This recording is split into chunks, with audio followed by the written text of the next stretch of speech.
going on, guys and gals? Troy, ATX, RC Productions, 3DR Solo Owners Group, ATX Drone Space, Drone and Multi-Rotor, unboxings, tips, tricks, and reviews. Here we are back at the ATX. Oh my gosh. Got a cool story for you. Check it out. We went to CES 2016. If you don't already know, what you should know. Whew. What a week. What a day yesterday was getting back, and I had to work till 3 a.m. this morning. I just got up, and I'm just jonesing to kind of get a lot of this information and a lot of my thoughts out there on all of this stuff, but more importantly, the stuff you saw. And so go to the playlist on my YouTube channel. I have it there. It's got all the little clips and all the little interviews, unedited and all that. I'm going to eventually get to editing kind of a full show. It's probably going to be like a 30-minute episode or longer, but you know I do that really well. This time I'll cut it up and tease it, get it all right and edit it to where it's a nice, smooth, entertaining process. Not that you don't enjoy watching me, right? Wow. Where to begin? First, many thanks. Many thanks, first of all, to GE. Not G as in General Electric. Throw a Y between that E. GE Robotics. Thank you to John, Winnie, Amanda, Andy, Demi for being my contact. Without you inviting me to be a part of the show for and on your behalf to help represent you and talk to guests and get out there what you were trying to do at the show, which I think that we did a really great job of doing. Myself didn't even really understand what you were 100% about until I got there.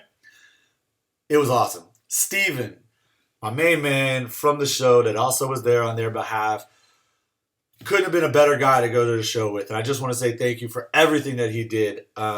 Walking back and forth to the car more times than anybody else. Definitely more times than me. I think he chauffeured me. I think I walked to the car twice the entire time I was there. 2, chauffeuring me and everybody around. 3, setting up the show the day before because I got there the night before. Just everything, man. In all that you taught me, even in your stoicness and your very quiet persona, that is something that I've learned, not just from you, but in my life, but I was reiterated through watching you that sometimes you got to be quiet and you can still be heard. So awesome. That's all. I'm not going to make you cry. The big Hungarian ain't going to cry. I can't wait to just do this some other time or just meet you and hang out again, man. You're a great friend for the future.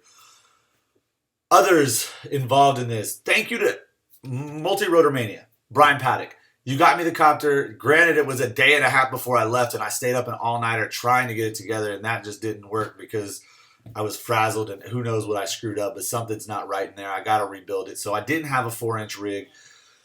I didn't get a chance to run in any of the races, really. I did do some practice sessions with the Voodoo, the 222, except the only issue there was I couldn't pull away from the show. I had a commitment there. I really thought they were going to kind of allow me to kind of jump in and jump out, and I would be able to sneak in and sneak out. That's just not the case. CES is way too big. It takes too much time. I would have never been able to skip back and forth. So I apologize to anyone that helped sponsor with some parts and stuff like that. I will still get the word out there. I still plan on flying this stuff, and I plan on making many videos. That MRM, and I showed it off, by the way. Brain Drain, congratulations, Team MRM, Multi-Rotor Mania, did kill it with one of the 180s, just slayed the course. So put up some of the fastest times on the course, if not the fastest, I think. Awesome. Team Sasquatch, Kev, Ty, all the boys, thank you as well. Y'all got me in a little sooner, but I also still had issues, and I didn't have enough time leading up to diagnose it. I think Emax is going to end up taking one of my motors back, the 2205s. We'll talk about that later.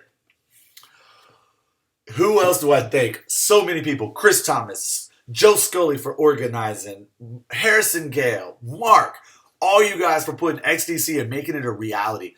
Guys, I know I put videos, and you're going to get more videos on an XDC side of this later. You've got to see this in person. XDC and what these guys are putting on, it's a full-on show. It may not have the hugest crowds yet. This time next year, or this time in a month or two, you're just going to see this just exponentially grow. Congratulations for getting it all off and doing it all as well as y'all did. FPV Light Tracks. David, man, you are a gangster on designing courses. A little bit maniacal and definitely hard on the pilots, but damn, get some practice in, and those, you got to step it up, brother. They made laps, and they put laps up like it was the UTT1 at one point. Crazy. Shit, Chris Garza posted a 29 with a GoPro. Some other guys ran faster, possibly too, but back away. Thank you for all that experience. At no point during my trip at CES or at XDC did I ever feel like I was not more than welcome. And quite honestly, it was overwhelming just being able to walk in somewhere and it was like I had been there the whole time and nobody knew me there, especially at XDC. I mean, yes, people from there are there. It's like, oh yeah, that's right. I've seen your videos and, I made fun of myself more than anything just because I know who I am, man. And I know that some of this is funny and some of it's not, for everybody. But, man, it was just amazing. All the people that tracked me down at CES or stopped by and we were talking and noticed my name or noticed where I was from and said, wait, you're so-and-so. That was awesome. The guys at M3D came all the way from the Venetian on the last day to come chat with me. I had guys there that I stopped and chatted with and I gave them some info because they wanted to know about Solo. They went home, watched a ton of videos, bought a Solo at a pawn shop for $300 with a GoPro, and then tracked me down on the last day with it and was like, oh my God, to you guys, that was very, very flattering and just humbling. And I'm very sorry that I was not able to make it out that evening to help you with the Solo. I really hope you guys found out if it was good or not good as far as being a pawn shop unit and figured it out safely and all that. I'll get with you guys via text. Bill Kimberlin is a huge contact that I made there that I just want to say a shout out to because he invited me and some other guys to go out and party with him on Friday. And as much as I really, really did want to, I had some commitments the next morning as well as that evening that I had to take care of and I just wasn't able to make it. I had to cancel. It could have been a big mistake, guys. Go check out 500below.com. It's an amazing tool for drone owners that I didn't know about until just recently. Check it out. All right. To the show. My thoughts. First, I'm going to start with what GE was there to do and to represent and to show because it really is the basis of a lot of my thoughts on what I think the drone industry is moving forward into. GE does have flight controllers and the gimbal product as well as some handheld gimbals and an IMU and some other products that are on the market and purchasable by the average consumer. All of the drones and prototypes, though, that you saw were not for purchase for consumers. They were providing turnkey solutions. And anybody that knows in any other business what turnkey means you literally can turn the key and it's ready to go for you however you like it. So what does that mean in the drone industry? What that means is GE has a ton of products available to be manufactured at their fingertips, whether it's their flight controllers, whether it's a vision positioning system, a radar for obstacle avoidance, whatever it is, even the shells, all of these things are able to be manufactured by people that they've made contacts and made deals with. An individual company that might want to start their own drone line previously, in the last couple of years, would have to put a lot of money into research and developing their own product. They would have to develop their own flight controller or at least license it from somebody, develop all the manufacturing contacts and get that lined up. All of that stuff can basically be done because they have all that lined up. Basically, you could walk in as a company, design and prototype a drone, and then build it for the masses. Why is this important?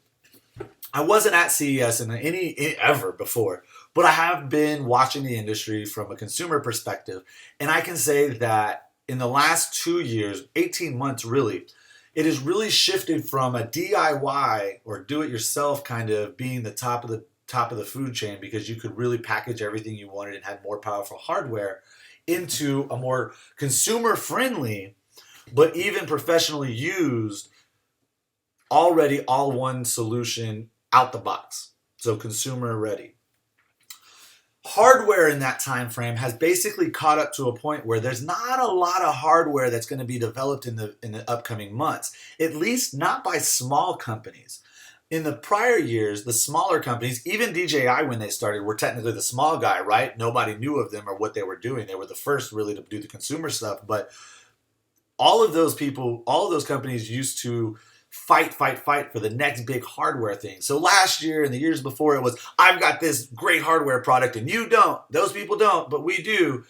Now, hardware is easy to come by. You can't hide behind hardware anymore, really. Now, Qualcomm, Snapdragon, other things. I mean, there's going to be other new innovative hardware items. I mean, and it's going to be exciting. And the reason why is now the big companies are taking aim and getting involved, like Qualcomm, like Intel. These guys are getting involved and going to develop all the hardware going forward, which is going to push us another step into this, which is amazing. I mean, we're going to eventually basically have flying cell phone technology in these things. Everything is going to be linked. I mean, it's just super exciting that the hardware coming out is now trickling out of the larger tech companies, and that's where we're going to get a faster and even more innovative solution. So what does that do? That leaves all the other guys to start using the hardware and developing ways to utilize that for their consumer. Now, their consumer isn't like I'm saying the guy walking into Best Buy. I mean the companies out there wanting to get involved, wanting to develop their own agricultural unit, wanting to develop their own consumer drone, wanting to develop their own FPV consumer, whatever it is. GE and other companies, there was another turnkey solution company there too. Other companies are going to start taking this step forward. So in the next year, I believe what you're going to see is a separation of the larger companies are going to be kind of lost in the middle as the hardware comes down out of the companies that aren't specifically just drone related. Those companies, I think, are going to start absorbing as much as they can all the other drone manufacturers. That'll lead me to something down the future. I'm not saying tomorrow DJI is going to get absorbed by Intel, because I don't think so. But Unique has a great relationship. Not going to say that Qualcomm's going to all of a sudden take DJI also, but 3DR has a relationship. There are relationships being built, basically. So we're going to see this weird paradigm shift where we've had all the technology really get to the forefront, developed in mainstream, and now it's about software. Getting your software and utilizing the hardware for whatever application. That all being said, I noticed a lot of ill-informed or misunderstood investors, marketing people, buyers, basically people involved in the industry that were out there looking for their company to utilize drone tech, needing some guidance. You know, I got a lot of questions here or there, and I got a lot of responses here or there that led me to realize consulting in this industry is going to be big. Companies out there need to start thinking about hiring a drone consultant for utilizing for many different things. First of all, for understanding and figuring out which tech to utilize for their industry.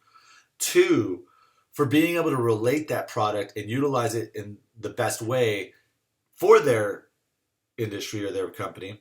And 3, being involved in the actual implementation and development of the system. And I mean not the drone system, but the system within the company or structure to utilize it the most efficiently and safely and affordably. So this is, I think, something that's going to shift really big in the industry and is going to open up a lot of jobs. So everybody that says drones are bad and blah, blah, blah, drones are good. I talked to a couple of people. I'll be honest, I didn't have as many of the crazies over there, and I don't mean crazies in a bad way. I just mean the people that just unreasonable at times and really don't want to even hear the truth about what drones are or what, they just have their own understanding. But I'll talk about that later. This is really where I think the industry is heading. There was definitely a lack. I've heard, people mention there's a lack of new hardware at this or new systems, new copters. I don't think so. There was a lot of new copters and a lot of new platforms being looked at and announced. I just think people were looking for DJI to have a new platform, for 3DR to make a huge announcement, which the 3DR thing we'll go into later. I'm going to do a segment on it. But that's not, again, what it was about. What it was about was a lot of these little technology companies, these small companies coming out to the forefront and challenging and being a part of the marketplace in full force. I want a Zero Drone Explorer. Awesome. Thank you, Zero Drone, Hobbyco, all the people involved with that giveaway. Awesome. I'm going to do a review on it. That's one of the next videos I'm about to make when I get off of here too. But more importantly, the micro and the mini side of things has really come kind of into a segment where the minis and the micros are starting to get more and more technologically advanced and carry more hardware and better hardware to where these things are going to become really a lot more fun, easier to fly.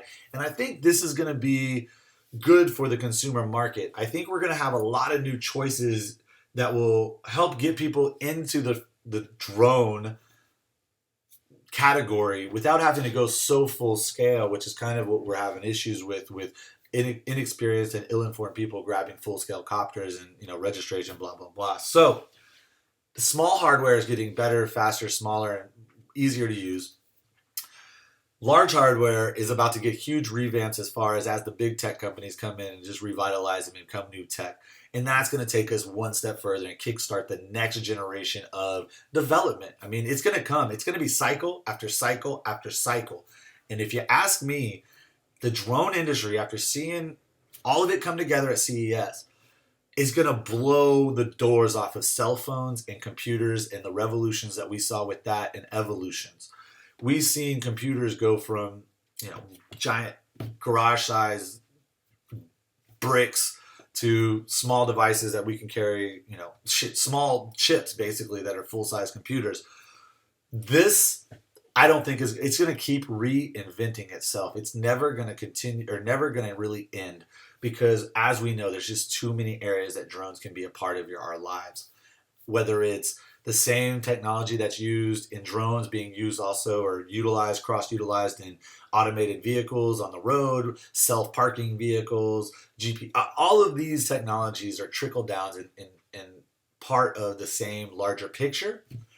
But there's just so many avenues to take this technology and utilize it that it's going to be bigger than, it's never going to stop. So that's my breakdown. That's part one, or the first version of my CES 2016 visit recap, what I think about the industry.